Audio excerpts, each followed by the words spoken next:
Bom dia, meus alunos queridos, tudo bem com vocês? Aqui eu novamente, professor Humberto. Hoje nós vamos conversar um pouco sobre epidemiologia das doenças periodontais, tá?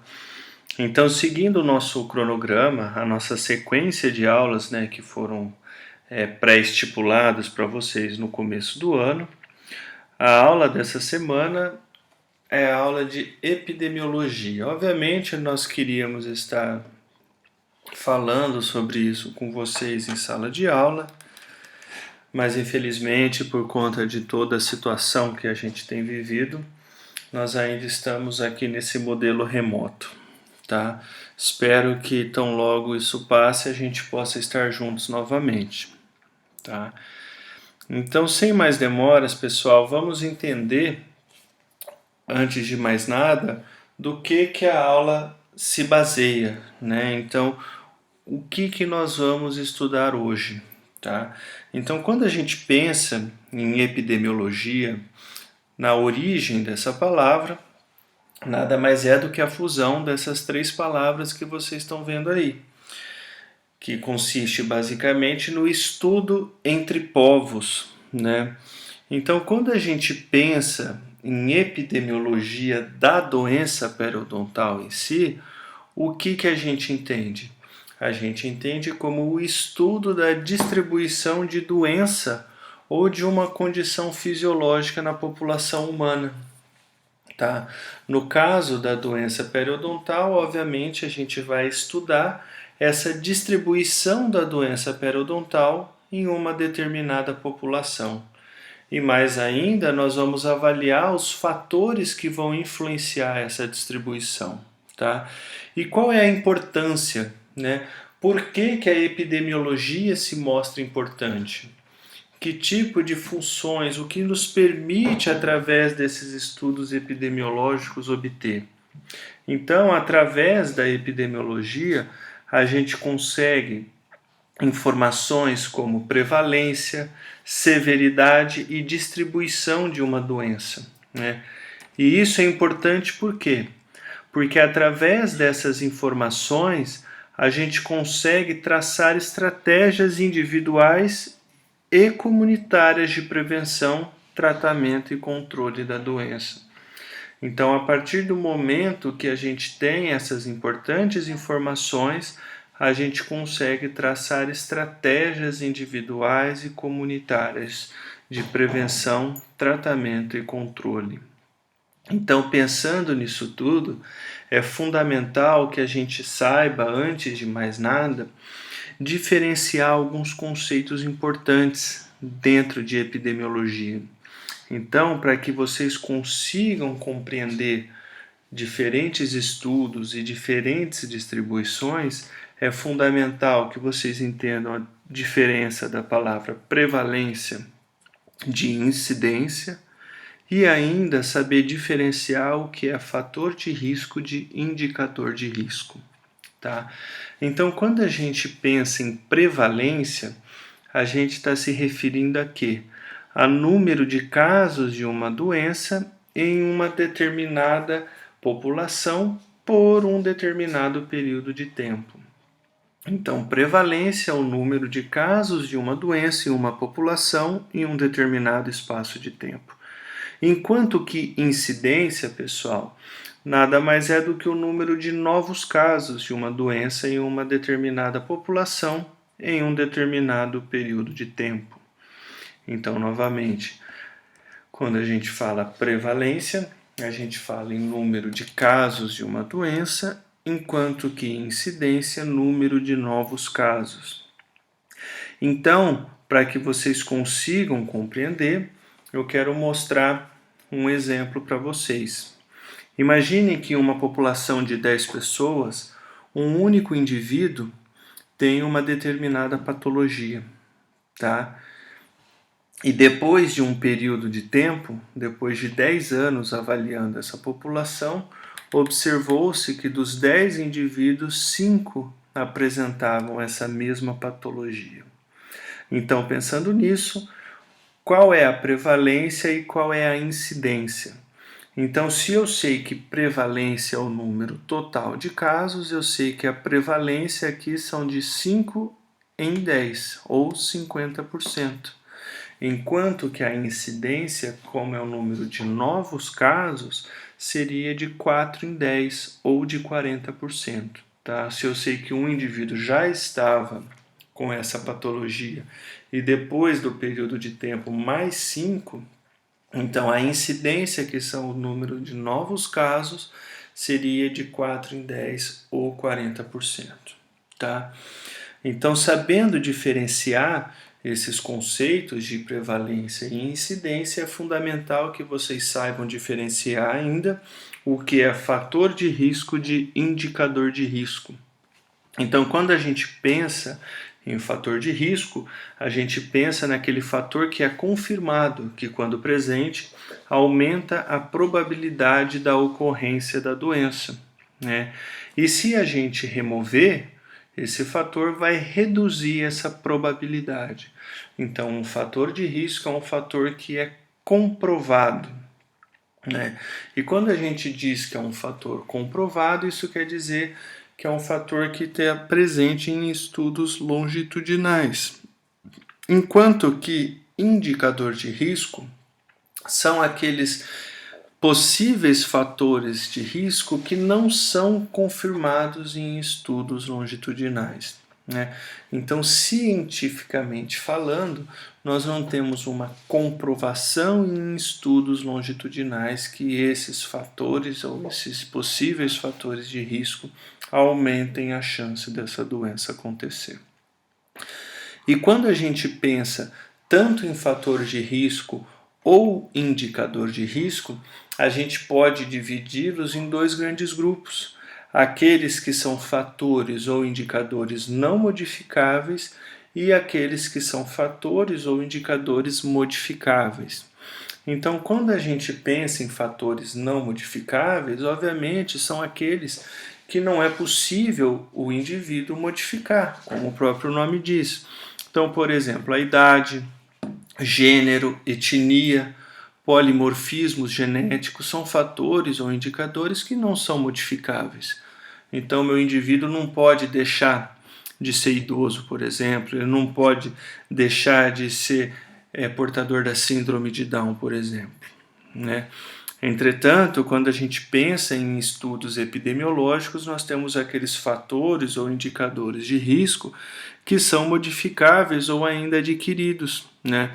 Então aqui eu cito para vocês, por exemplo, a obesidade, o cigarro, né, osteoporose, diabetes, estresse. Então, todos esses são fatores ou indicadores de risco que são modificáveis. Aí vocês podem perguntar assim, mas professor, um paciente diabético, ele não pode deixar de ser diabético. E vocês estão corretos. Entretanto, o paciente diabético ele pode controlar, ele pode ter um controle glicêmico satisfatório. Então, por essa razão que diabetes e osteopenia, como são passíveis de controles por medicamentos, são consideráveis fatores modificáveis, tá? Então, visto tudo isso, pessoal, a gente pode entrar de fato na epidemiologia das doenças periodontais, né? Então, entrar de fato nas características, nos estudos epidemiológicos dentro das doenças periodontais. E, obviamente, pessoal, vocês devem imaginar que dentro os estudos, dentro de todos os trabalhos que foram feitos, é necessário uma padronização, né? Então, como é possível, por exemplo, determinar a prevalência de gengivite, como é possível determinar a prevalência de periodontite, ou seja, qualquer tipo de alteração periodontal, sendo que eu não tenho uma padronização, né? Então, quando eu penso nesses índices padronizados, a gente pensa em índices periodontais. Então, são aqueles índices que têm por finalidade sugerir a evolução da doença, né? Então, os índices eles devem ser simples, deve ser de fácil acesso, deve ser de baixo custo, de fácil compreensão e reprodutibilidade e deve ser passível de tratamento estatístico, né? Então, que tipo de índices periodontais nós temos? Então, vamos imaginar, se eu sei, né, que as doenças periodontais são aquelas doenças que afetam, de certa forma, os tecidos ao redor dos dentes, seja os tecidos de suporte ou os tecidos de proteção, né?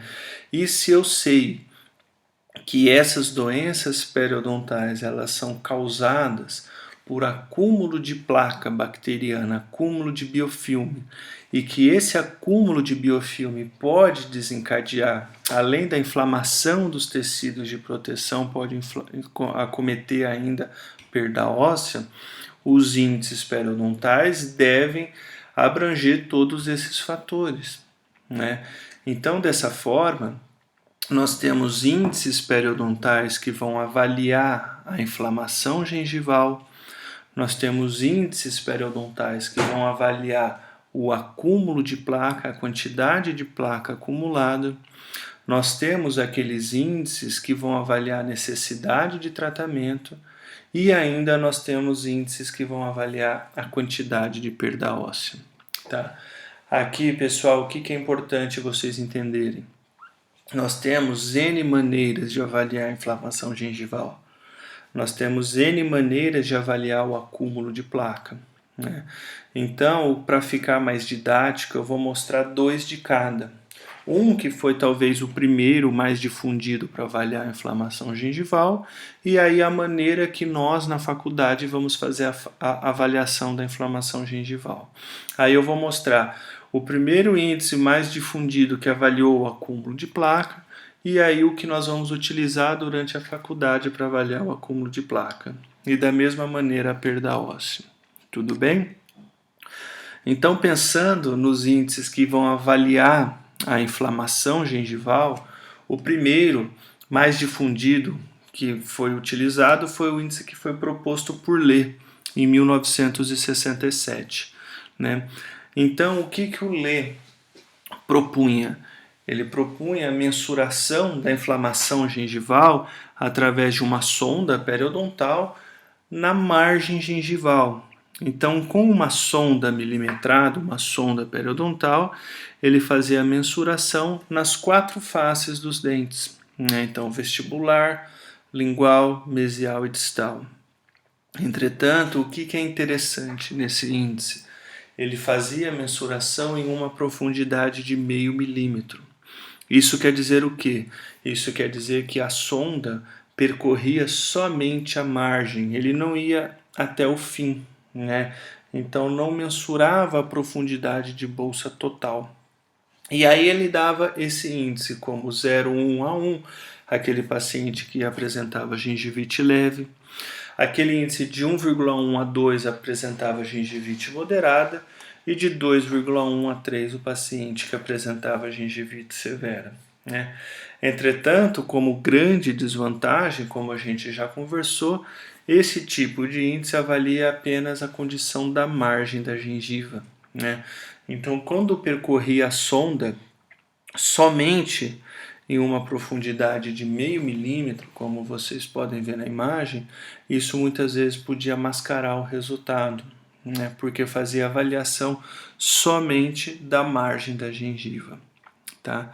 Visto isso, pessoal, no ano de 1971 foi proposto um novo índice, o índice de sangramento gengival. Então, que era muito parecido com o índice de Lê, fazendo a mensuração das 4 faces. Entretanto, esse índice apresentava a grande diferença que a sonda percorria até o fim da profundidade de sondagem, até o fundo da bolsa, né? Então, como grande diferença do índice proposto por Lê, a sonda percorria até o fundo, né? Então, com isso, a gente conseguia avaliar a inflamação até o fundo da bolsa, tá?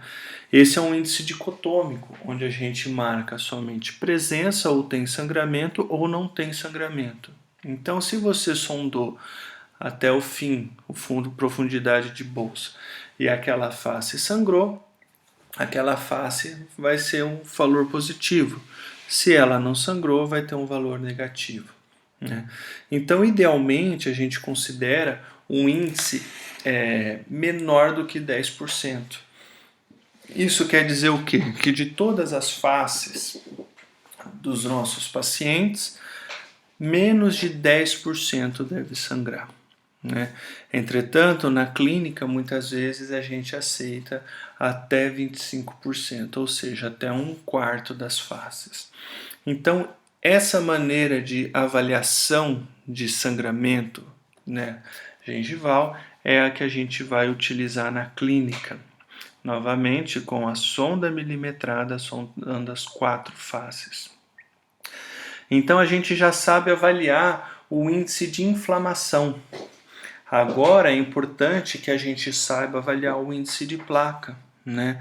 Então, como que era avaliado o índice de placa?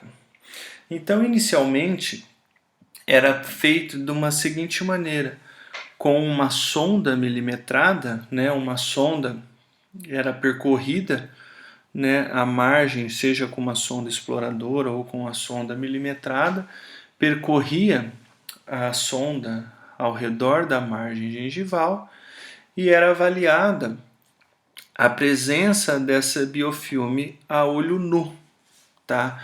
Então, com a sonda, você percorria a sonda na margem do dente.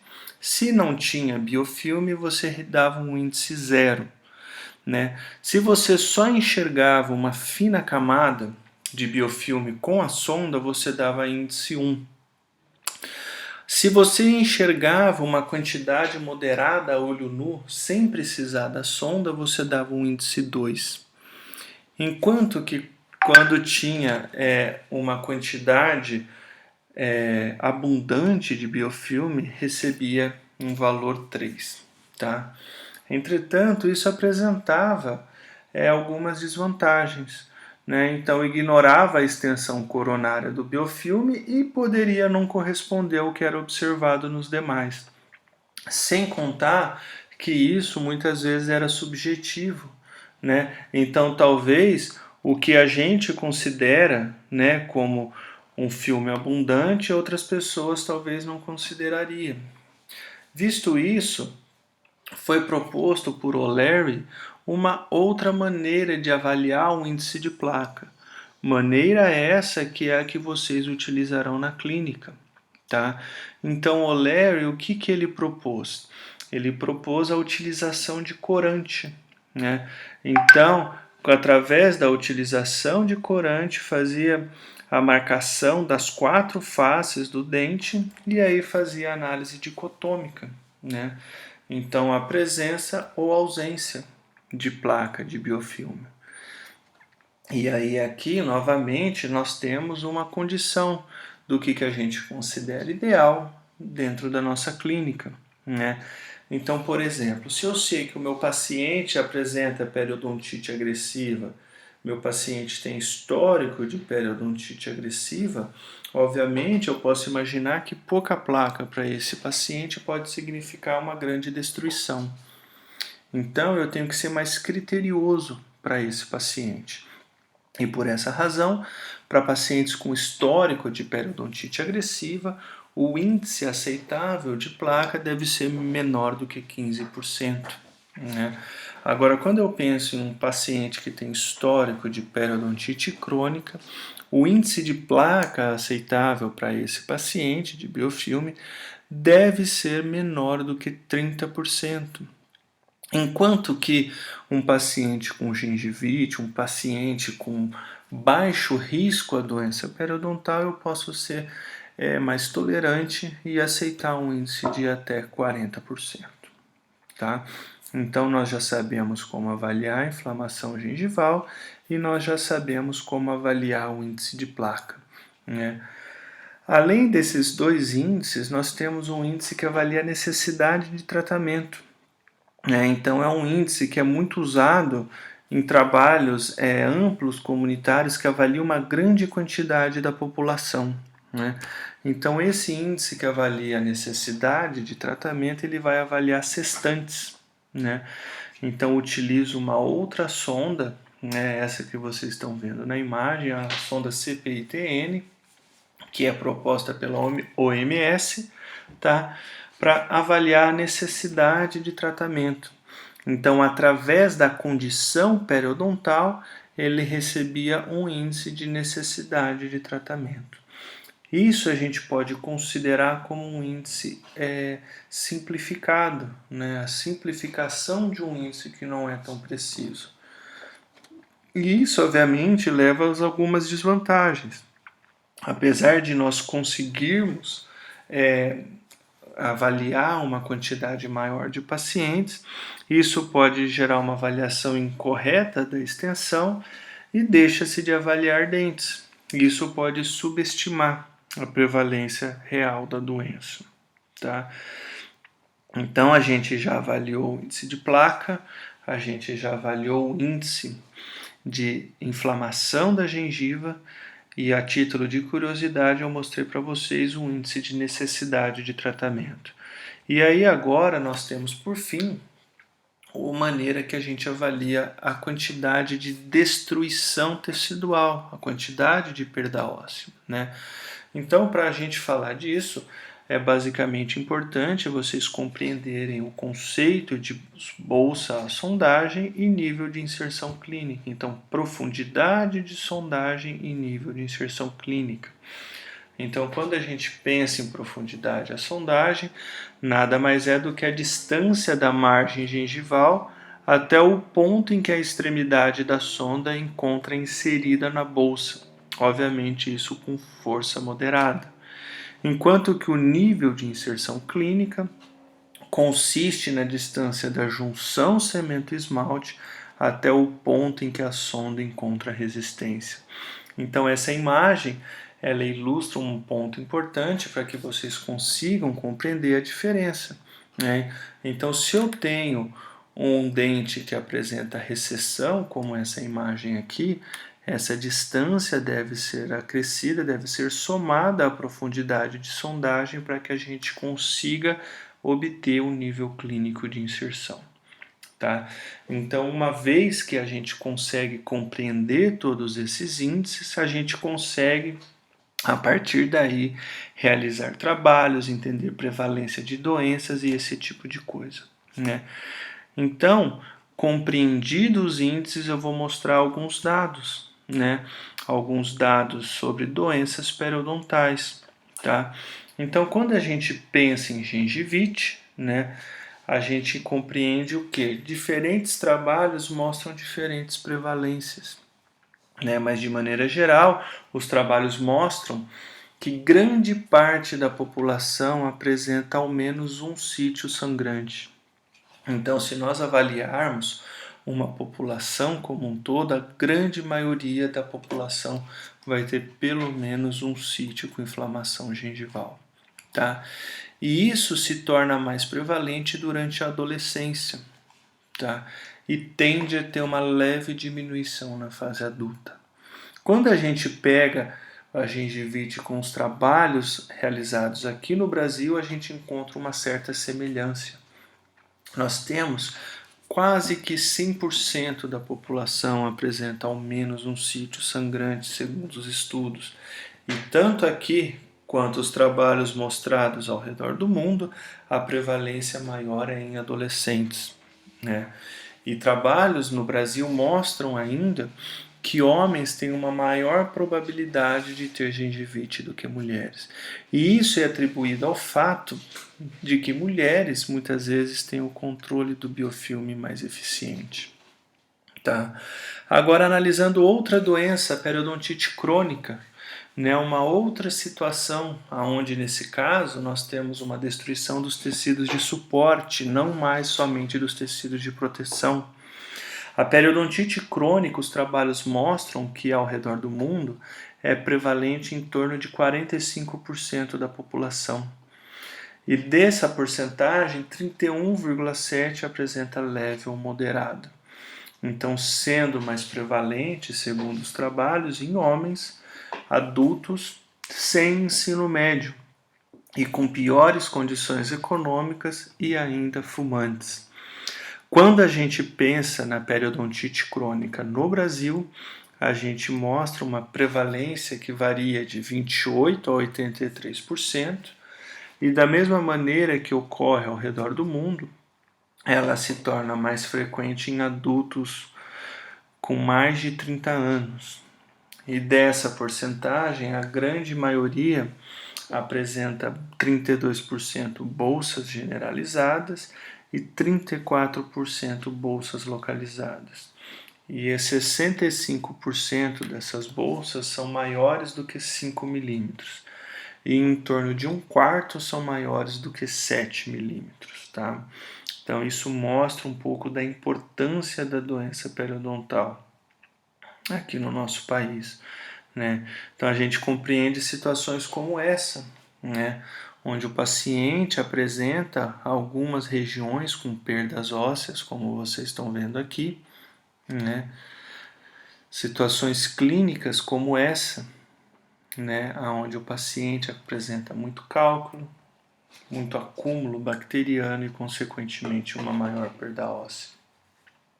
Felizmente, pessoal, nós temos uma segunda doença, como vocês bem sabem, que a gente chama de periodontite agressiva, né?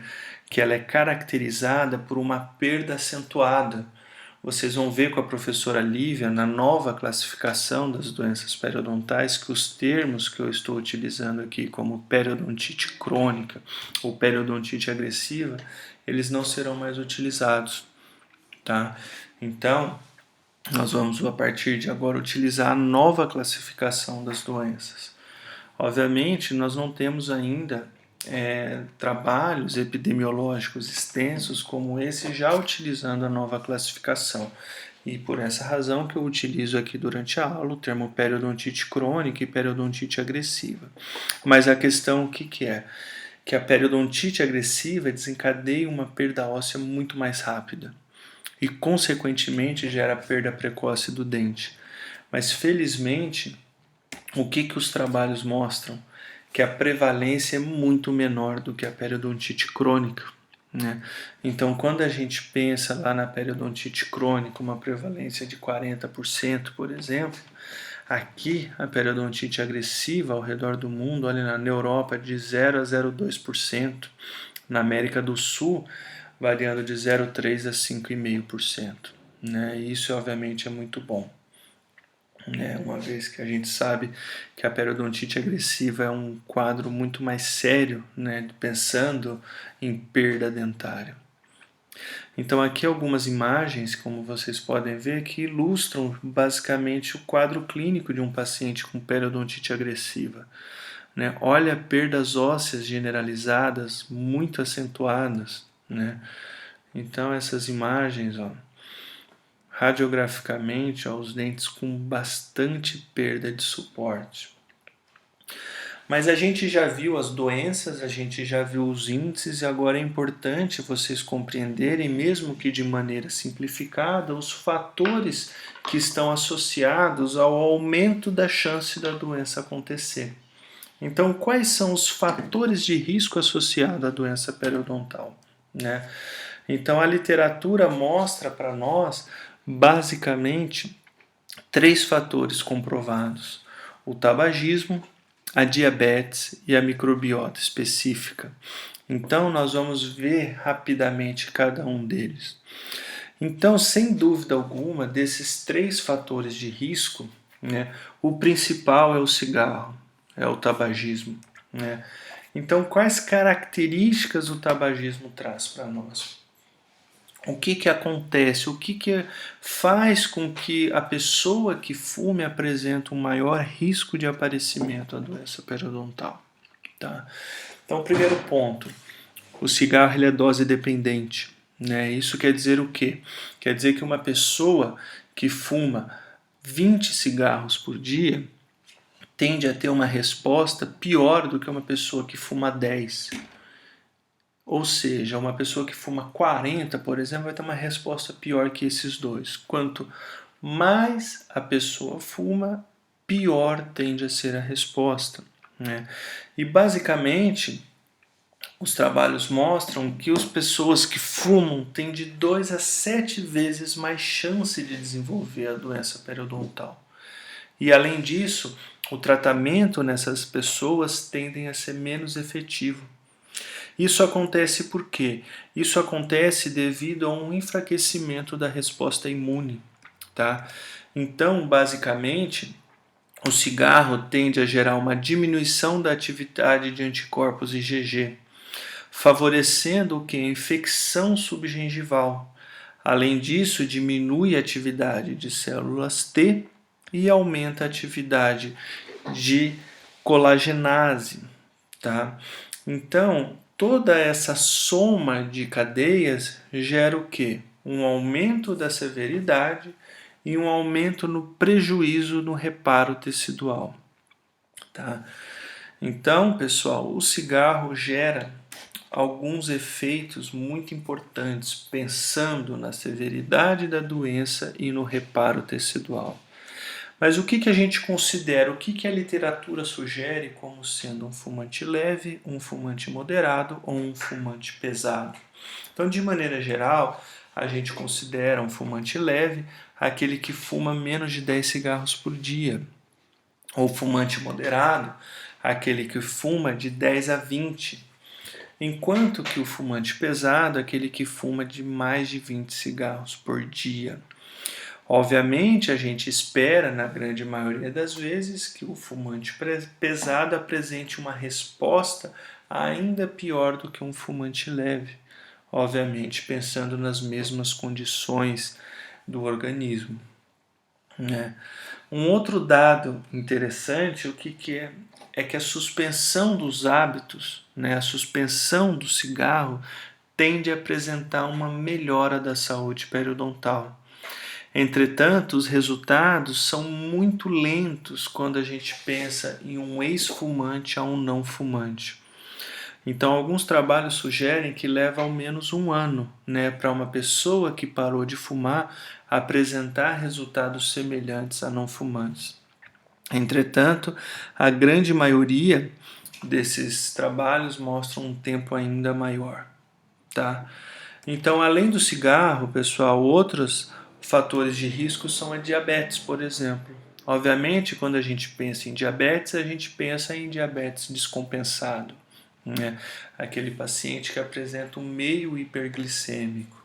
Então, o que acontece? Que características a diabetes apresenta que se torna um fator de risco para a doença periodontal? Então, a diabetes gera a função reduzida dos polimorfonucleares. Além disso, aumenta a degradação da colagenase, né? E além de tudo isso, o meio hiperglicêmico, né, novamente, esse meio hiperglicêmico, ele vai reduzir o crescimento, a proliferação e a síntese de fibroblastos, né? Então isso faz com que retarda o processo de cicatrização. Além disso, a inflamação gengival se torna aumentada e, consequentemente, a doença periodontal mais grave. E por fim, como o terceiro fator de risco comprovado, nós temos a microbiota específica, né? Então a gente já conversou que a doença periodontal ela é causada por microbiota específica, né? Então nós temos diferentes bactérias que desencadeiam respostas, processos patogênicos diferentes. Algumas são mais patogênicas do que outras. E o que os trabalhos mostram? Que quando a presença de AA e Tannerella forsythia, aquelas duas principais associadas à periodontite, nós temos de 83 a 97% dos indivíduos com periodontite apresentam essas bactérias. Isso quer dizer o quê? Que se nós tivermos a presença dessas duas bactérias, nós temos grandes chances desse ser um indivíduo que tem risco de desenvolver periodontite, tá? E quais são os possíveis indicadores de risco, né? Então, aqueles fatores de risco que não são comprovados em estudos longitudinais. Os trabalhos mostram vários, entre eles aqui estresse, má nutrição, HIV, osteoporose, obesidade, condição socioeconômica, Então, todos esses são indicadores de risco que ainda não foram comprovados em estudos longitudinais. Tudo bem? Esse é o que eu gostaria de passar para vocês na nossa aula. Espero que tenha ficado claro, tá? Deixo aqui o meu e-mail. Se alguém tiver alguma dúvida, só me mande um e-mail ou entre em contato, tá bom? Um abraço, pessoal. Um bom dia a todos.